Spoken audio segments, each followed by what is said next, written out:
좀 어수선하지만 좋습니다. 우리 옆 사람과 인사하겠습니다. 우리 메리 크리스마스 함께 예배함이 기쁨입니다. 메리 크리스마스 함께 예배함이 기쁨입니다. 어, 네. 지금까지 잘 앉아줘서 너무 고마워 우리들 친구들. 우리 사랑하는 우리 아이들과 함께 예배하니까 더 의미가 있는 시간이라고 생각합니다. 여러분 성탄절을 맞이할 때마다 무엇이 가장 많이 떠오르나요? 우리 친구들한테 물어볼까요? 우리 친구들 성탄절 하면은 무엇이 가장 많이 떠오르나요? 윤희? 선물. 와, 또 다른 친구는 성탄절 하면 뭐가? 하나님. 아기 예수님이요. 또 다른 친구 얘기할 친구 있을까? 없어? 그러면 우리 어른들, 성인 우리 장년부 집사님들은 성탄절 하면은 가장 먼저 떠오르는 게 무엇인가요? 내죄. 네, 우리가 성탄절 하면 참 많은 것들이 떠오르죠. 우리 아이들은 뭐 아까 얘기했듯이 선물, 뭐 산타크로스를 믿지 않는 친구들도 있지만 산타크로스, 뭐 여러 가지 기쁜 것들이 많이 생각이 납니다. 또 아마 청년들한테 물어보면은 뭐 연인들 혹은 좋은 레스토랑, 장소, 즐거운 시간, 뭐 케이크, 뭐 이런 것들이 생각이 나겠죠. 어렸을 때 며칠 전에 우리 집사님들하고도 그런 얘기를 했는데 어렸을 때 길거리를 돌아다니다 보면은 막 길거리마다 캐럴도 울리고 막 그 나무마다 막 그 전구도 막 감아놓고 이러니까 야 크리스마스가 다가오는구나 막 괜히 기분이 막 설레고 막 이랬었는데 요즘에는 길거리도 음악도 안 나오고 걸어 다녀도 이게 크리스마스인가 하는 그런 이렇게 삭막한 느낌이 들 때도 좀 있습니다. 좀 아쉬움이 좀 많긴 하지만 그러나 우리가 성탄절을 맞이해서 무엇이 성탄절이 우리에게 어떤 의미를 주는지를 우리가 한번 떠올려 봤으면 좋겠습니다. 성탄절을 우리가 생각할 때마다 좋은 기억들이 있지만 우리는 우선적으로 생각해야 되는 것이 예수님께서 이 땅에 오셨음을, 주님께서 이 땅에 태어나셨음을 우리가 떠올려야 하는 것입니다. 종종 예수님이 오신 그 장면들을 어떻게 보면은 화려한 성탄 트리나 선물들 그런 많은 이벤트 속에서 낭만적으로 그려질 때가 있습니다. 그래 예수님께서 이렇게 오셨지 하고 예수님의 오심을 낭만적으로 우리가 그려지기도 합니다. 그러나 예수님께서 이 땅 가운데 오셨던 첫 순간은 여러분 잘 아시다시피 그렇게 낭만적이지 않았습니다. 오늘 함께 읽은 사복음서 중에 누가복음은 사복음서 중에서도 가장 예수님께서 태어나심을 자세하게 설명하고 있는 것이 누가복음입니다. 왜냐하면 누가복음의 첫 독자는 우리와 같은 이방인들이었기 때문에 역사적인 사실과 예수 그리스도의 나심을 자세하게 설명하고 있는 것입니다. 그래서 역사 속에서 실제로 탄생하신 예수님을 탄생을 고지한 천사들을 소개하면서 예수가 하나님의 아들이심을 우리 가운데 이야기하고 있습니다. 누가복음 2장 1절에서 2절 말씀에 보면은 이렇게 나옵니다. 우리 같이 한번 읽어볼까요? 그때 아우구스투스 황제가 칙령을 내려 온 세계가 호적을 등록하게 되었는데 이 첫 번째 호적 등록은 구레뇨가 시리아의 총독에 있을 때 시행한 것이다. 아멘. 예수님의 탄생 시기에 대해서 나옵니다. 그때 아우구스투스 황제가 나옵니다. 이 아우구스투스는 우리가 쉽게 아는 그 시저 왕 있잖아요. 로마의 황제를 이야기합니다. 아우구스투스는 기원전 27년부터 기원 후 한 14년 정도까지 살았던 왕이 바로 아우구스투스라고 하는 왕입니다. 이 아우구스투스가 로마를 다스릴 그때를 우리는 팍스 로마나라고 부릅니다. 팍스 로마나. 이게 왜 중요하냐면은 팍스 로마나라고 하는 것은 모든 평화는 로마로부터 나온다라고 하는 말이 바로 팍스 로마나라고 하는 말입니다. 이 아우구스투스가 역사적으로 중요한 이유는 아우구스투스 이전과 이후에 로마의 통치의 모습은 완전히 달라졌기 때문에 그렇습니다. 우리가 로마 하면은 황제도 떠오르지만 공화정이라는 것도 아마 여러분 어렴풋이 떠오를 것입니다. 공화정 시대에서 이제 그 황제의 시대인 팍스 로마나 시대로 바뀌게 된 것이 바로 이 아우구스투스가 있을 때였습니다. 공화정은 우리가 민주 통치 뭐 이렇게 서로 이렇게 의견을 나누고 하는 통치였는데 이제 황제가 통치함으로써 황제의 명령에 의해서 모든 권력이 집중이 되는 것입니다. 그렇게 바뀐 것이 바로 이제 팍스 로마나라고 하는 이 아우구스투스가 다스리던 그때입니다. 그때 바로 지금 예수님께서 탄생하셨다라고 이야기합니다. 팍스라는 뜻은 아까 말씀드렸듯이 평화를 이야기하는 단어입니다. 근데 이 평화는 민주적인 평화가 아니라 로마의 힘에 의해서 강력한 권력에 의해서 평화를 이루어내는 것입니다. 그래서 팍스 로마나라고 하는 말은 오늘날 다른 말로 또 뭐라고 불리냐면은 아우구스투스의 평화인 팍스 아우구스투스라고 부르기도 하는 것이 이 팍스 로마나라는 말입니다. 여러분 우리 친구들 중에서 친구들 자기네들끼리 얘기하고 있는데 예를 들어서 우리가 학교 다닐 때나 어렸을 때 힘이 센 친구가 야 너네 수업 시간에 떠들면은 나한테 다 꿀밤 맞을 줄 알아 하고 힘센 친구가 딱 있으면은 수업 시간에 어떻게 될까요? 조용하겠죠. 그 친구의 힘에 의한 평화가 일어난 거죠. 그 진정한 평화가 아니죠. 두려움과 눈치 보면서 내가 한데 꿀밤을 맞지 않을까라는 그런 두려움 때문에 평화인 것처럼 보이는 것입니다. 그러니까 이 팍스 로마나라고 하는 것이 로마로 의해서 평화가 이루어졌는데 가짜 평화를 이야기하는 것입니다. 그래서 1815년부터 1914년도에는 이 영국이 힘이 강할 때는 팍스 브리타카라고 불리기도 했습니다. 오늘날은 또 뭐라고 하냐면은 이 세계 2차 대전 이후에 미국의 힘이 강해지니까 팍스 아메리카나라고 부릅니다. 미국에 의해서 마치 평화가 있는 것처럼 뭐 세계 경찰인 것처럼 이야기하지만 미국의 힘에 의해서 다들 이렇게 눈치 보면서 평화를 이루어 주는 것처럼 보이는 거죠. 가짜 평화입니다. 힘에 의한 권력에 의한 통치, 바로 아우구스투스 황제의 예수님께서 태어난 그 시기의 평화인 것입니다. 인간의 힘에 의한 인간이 힘이 이룩한 평화였습니다. 그쯤에 이제 아우구스투스는 인구조사를 명령하였습니다. 우리가 성경의 곳곳에 보면은 인구조사를 한 이유가 있는데, 인구조사는 뭐 전쟁을 하기 위한 것도 있고 뭐 나의 나라가 얼마나 민족이 많이 큰지에 대한 뭐 조사도 있지만, 인구조사라고 하는 것이 우리에게 그렇게 그닥 성경에서는 좋은 이미지는 아니죠. 왜냐면은 하나님이 아닌 사람의 권력이 얼마나 큰지를 점검하는 시간이기 때문에. 이때도 마찬가지였습니다. 아우구스투스 황제가 이제 팍스 로마나 시대에 얼마나 우리의 세력이 커진지를 확인하기 위한 그런 인구 조사를 명령하였습니다. 그때 이제 요셉은 자기의 고향인 베들레헴으로 호적을 등록하러 간 것입니다. 이때 함께 갔던 사람이 성령으로 잉태한 마리아와 함께 같이 간 것입니다. 이 팍스 로마나의 시대, 인간의 힘에 의한 권력으로 잡은 그 시대처럼 보이지만 하나님께서는 그 안에서도 하나님의 역사를 이루어 나가시는 것들을, 하나님의 계획을 이루어 나가시는 것들을 우리는 볼 수가 있습니다. 예수님은 강보로 사서 구유에 놓였다라고 말하고 있습니다. 왜 그랬죠? 방이 없었기 때문에 그렇습니다. 예수님의 시작, 우리가 화려하게 막 크리스마스 트리를 생각하고 기쁘다 구주 오셨네라고 우리가 낭만적인 것들을 생각을 하지만, 그 시작은 무엇이냐면은 짐승의 거처인 구유에서 예수님께서 태어났습니다. 만왕의 왕이신 예수님께서 방이 하나 없어가지고 바로 짐승의 거처인 구유에 놓이셨습니다. 팍스 로마나 시대, 인간의 힘으로 가짜 평화를 누리는 그 시대에 진정한 평화를 주로 예수님께서는 짐승의 거처인 구유에서 태어나신 것입니다.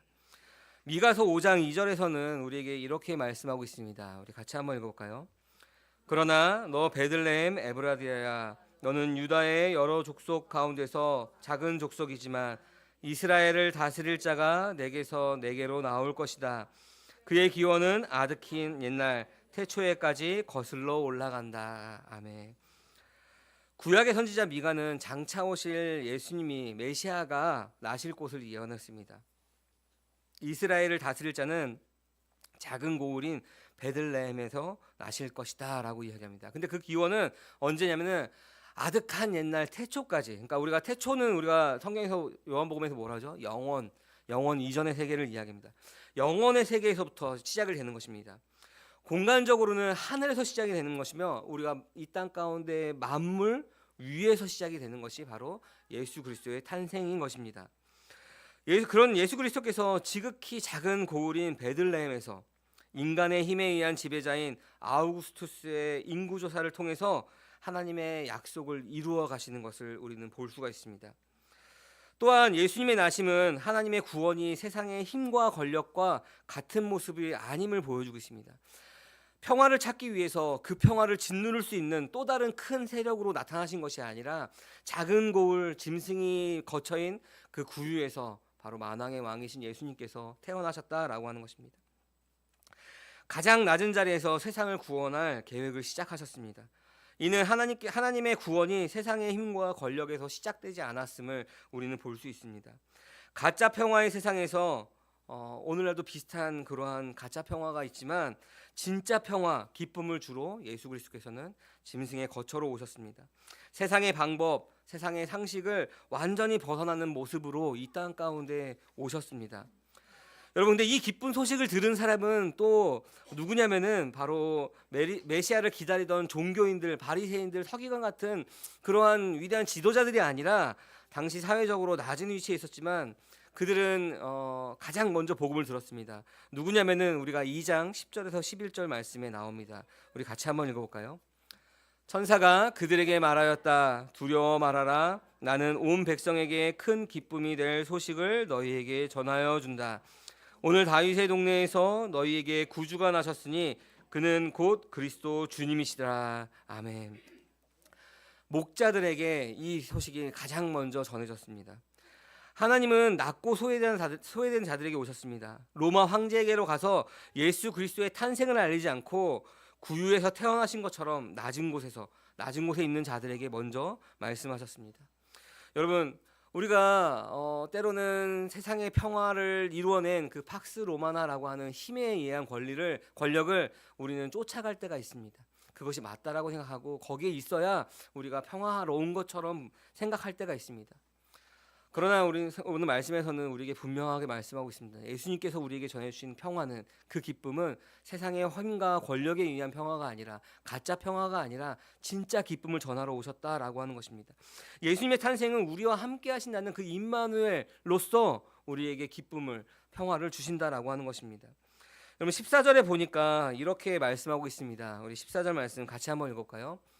더없이 높은 곳에서는 하나님께 영광이요 땅에서는 주님께서 좋아하시는 사람들에게 평화로다. 아멘. 예수님의 탄생은 하늘에서 영광을, 땅에서는 평화를 가져왔습니다.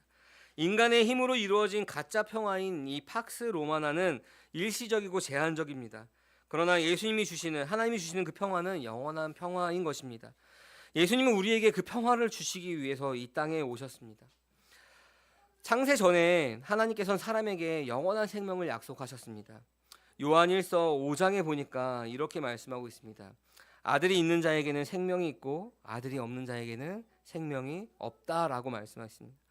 여러분, 이 말씀을 우리가 곰곰이 잘 묵상해 보면은 아담에 대해서 좀 묵상을 할 수가 있습니다. 아담은 태어난 생명입니까? 만들어진 생명입니까? 여러분, 고민해 보신 적 있나요? 아담은 태어난 생명일까요? 만들어진 생명일까요? 하나님께서 아담을 만드셨죠. 만들어진 생명입니다. 태어난 생명이 아닙니다.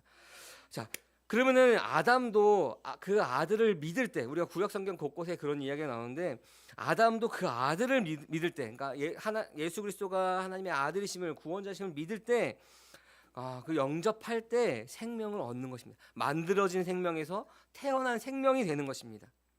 우리도 마찬가지죠. 예수 그리스도가 하나님의 아들이심을, 우리의 구원자이심을 믿을 때 우리도 새롭게 태어난 생명으로 태어나게 되는 것입니다.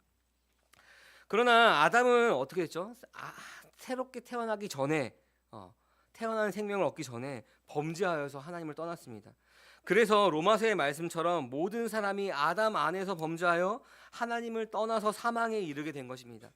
그러나 하나님께서는 그 범죄의 현장에서 하나님께서는 가죽옷을 입히시고 여자의 후손을 보내주실 것을 약속하십니다. 오늘 우리가 함께 나누고 있는 말씀, 누가복음 2장의 말씀은 그때 하나님의 때가 드디어 이뤄서 약속하신 여자의 후손을 우리 가운데 보내주신 것입니다.